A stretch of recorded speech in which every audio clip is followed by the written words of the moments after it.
saya kalau misalnya TNI lagi mau gusur, saya bilang sama istri saya, orang mati di lahan sendiri.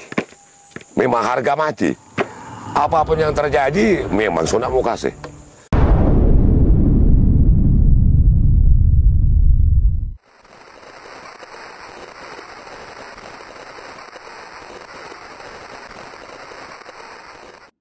Tanah Kelelonde ini luas 324 hektar. Dan itu terbukti luasnya waktu pengukuran tahun 1961. Kelelonde ini diserahkan kepada 4 desa.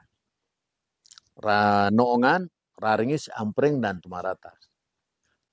Kemudian tahun 67 keluar lagi surat keputusan dari pemerintah pusat bahwa itu diukur secara totalitas karena sudah mau diserahkan kepada masyarakat dan disertifikatkan.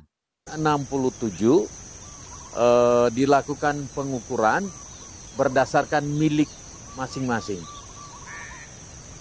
Saya yang menyerahkan ini sertifikat kepada masyarakat. Waktu saya sudah hukum tua tahun 76.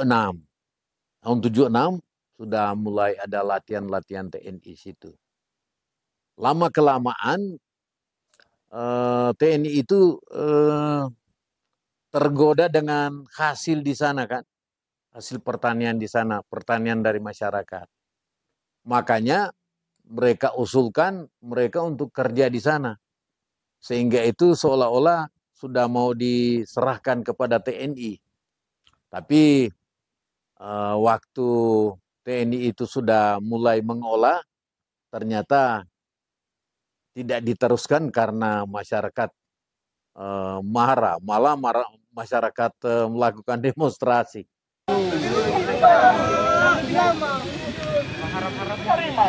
Anda harus pahami birokrasi yang ada di kami sini. Karena birokrasi pemerintah tidak boleh sendiri. Kalau mungkin saya sebagai pribadi ya, pribadi. Tapi ini dapat dari Tuhan nanti. Waktu orang ya katakanlah unjuk rasa, ya ada lagu buat sendiri ya, usir TNI dari Kelelonde ini kan, lahan ini kan nama Kelelonde.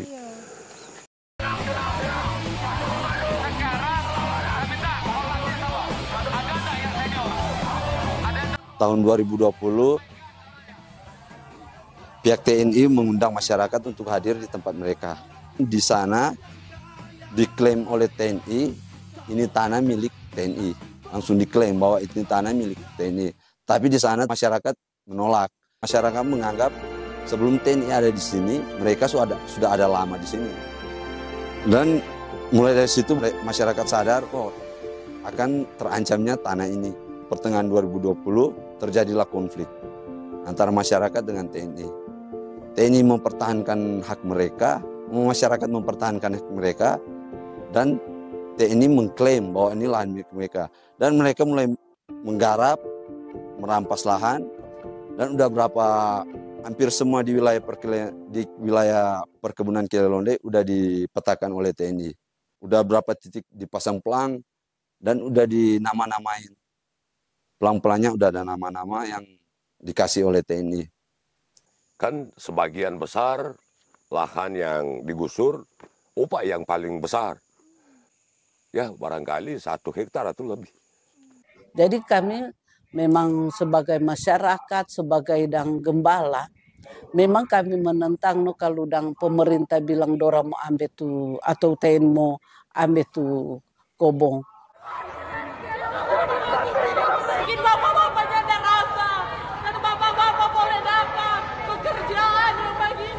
Perlawanan mungkin dari pemuda itu, yaitu mereka menggerakkan masyarakat dan membantu teman-teman didampingi oleh LBH Manado, mengadvokasi tentang masyarakat dan tanah ini juga.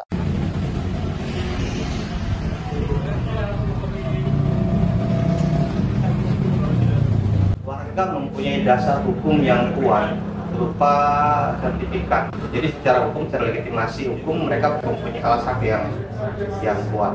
Sedangkan dari pihak TNI Angkatan Darat sendiri mengklaim itu sebagai aset TNI Angkatan Darat. Walaupun dari upaya pengusuran dokumen yang kami lakukan sampai sekarang kami tidak menemukan dasar atau alas hak yang diklaim oleh TNI Angkatan Darat.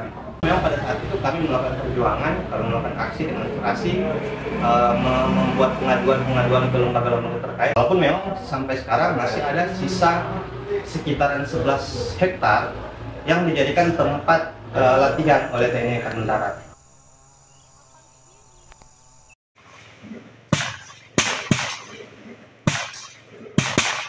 Memang kalau yang ada lahan di Kilelonde ini, ya paling lebih susah dari sekarang.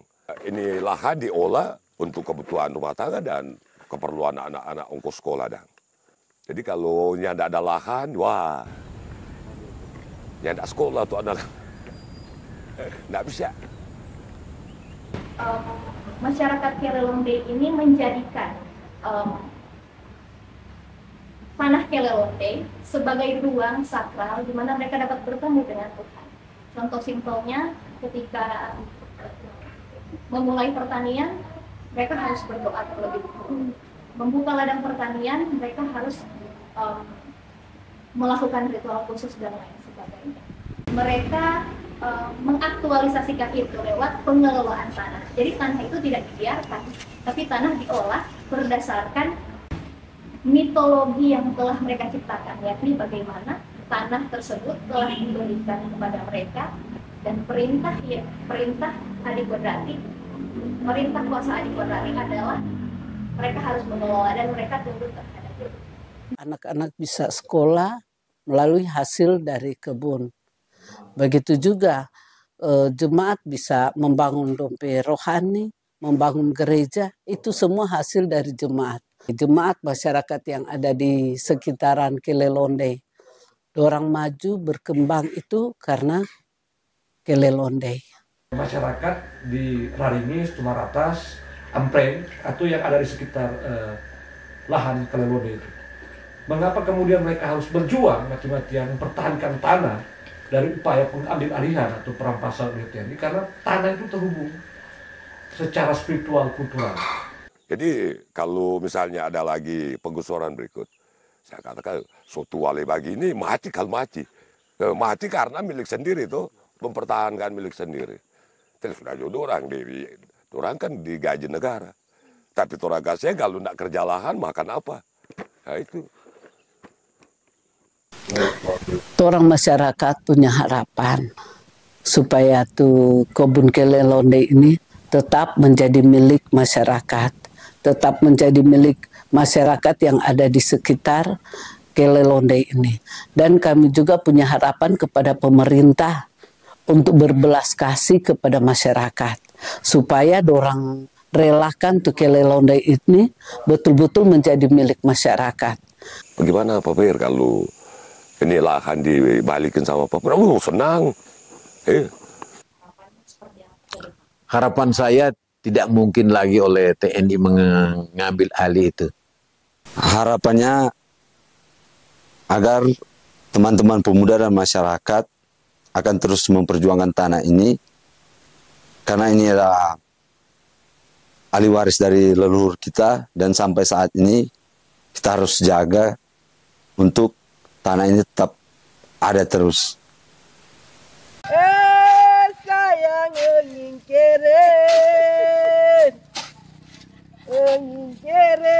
siendo ya so.